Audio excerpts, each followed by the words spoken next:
I majored in English and French, earning a Bachelor of Arts in English and a Bachelor of Arts in French. I actually took a bit of a roundabout path to get there. I started off as a mathematics major, but I found that what I loved about mathematics, the theory, was too ungrounded and didn't really see it leading into a job. So eventually I took the path to become an English major and wanted to continue learning a language and strengthening those skills. So I ended up in the English and French path. I worked with the International Baccalaureate, which is similar to AP or the College Board. It's an educational nonprofit that works with elementary through high school students throughout the globe. We're in 157 countries, over 5,000 schools, and I work with the research department there. We work with universities, educators, and other people throughout the organization and abroad that look at trying to make sure that we can offer the best services and really trying to find what is the best way to either deliver a workshop, to give a class. I tend to work specifically with the data collection and management and analysis portion. So I tend to be the person who is asking the questions and finding out in a survey or through other means how we can collect some sort of information, collect some sort of data, and then giving it off to the analysts who will compose ways to put that together. For me, I was coming from working as a teacher for several years and knew that I wanted to stick in education, but didn't want to continue teaching. And so for me, working with an educational nonprofit was a great way to get my feet into that without losing any of the skills. And if I wanted to go back to teaching, I could, but ended up loving working in an office. And working with the research department was a natural transition from an earlier position that I had with the organization, and worked as a way to continue to further my skills in data analysis. For me, a typical week usually involves any number of about 4 activities. Usually I'm either launching a survey, I'm analyzing a survey, I'm cleaning a survey, or I'm providing some sort of insight from it to another group. I tend to have things staggered like that, so that if I ever get bored while working on a specific task, I can then switch to something else that engages me differently. And I found that that's really helpful to being able to make sure that I'm maximizing my time and making sure that I'm not kind of getting bogged down in any sort of task.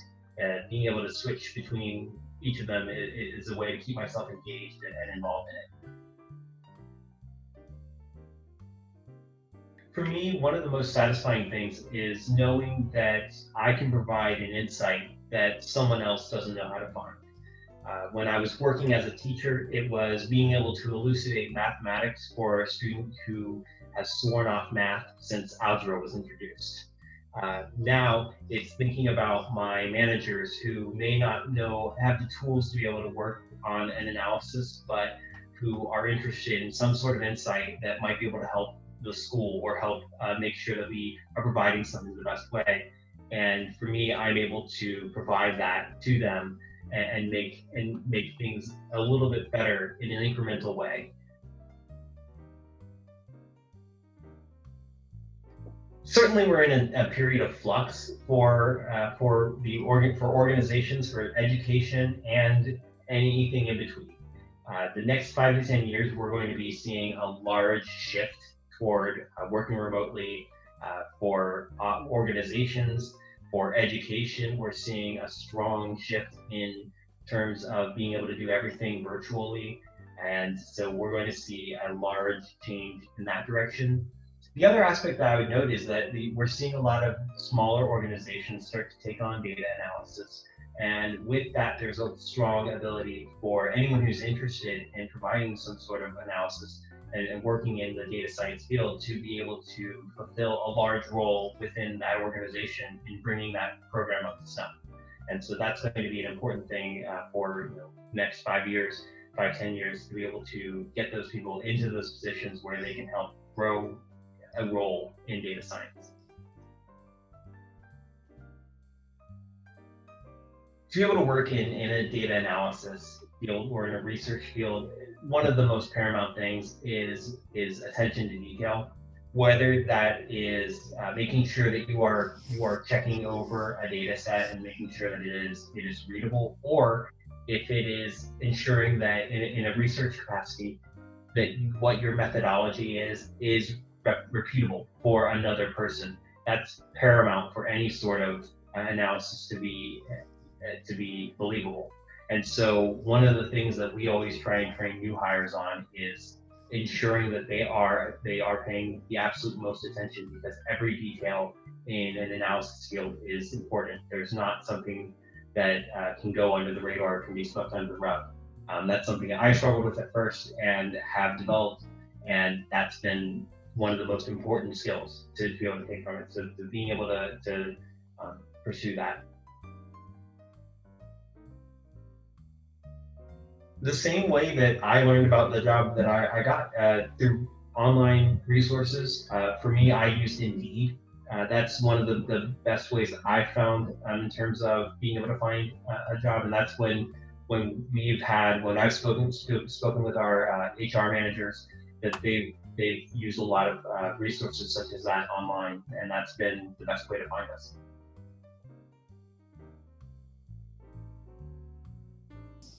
For me, I wish I had known more about the sheer amount of time that goes into cleaning cleaning a data set or working on an analysis on the back end before you ever start to put pen to paper and find a formula or what sort of algorithm you're going to use to analyze something. That you spend about, and analysts say that you spend about 80% of time working on just cleaning, putting things together in a neat and orderly way that you can work with. That was the biggest surprise to me when I first started.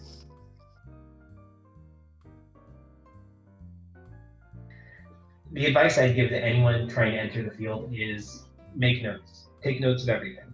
If you are someone who is on the coding side of analysis, make sure you are annotating everything that you do, because it needs to be replicated. It needs to be understood by someone else. You need to be able to present that to your manager if something goes wrong or if something goes right, so that everyone knows what's going on.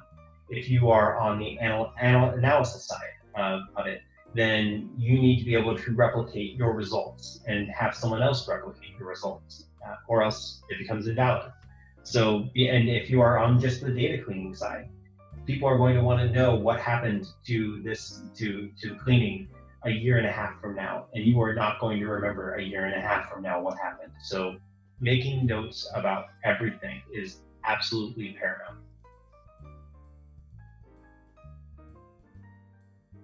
Set up systems now that can help you be diligent and to help you focus.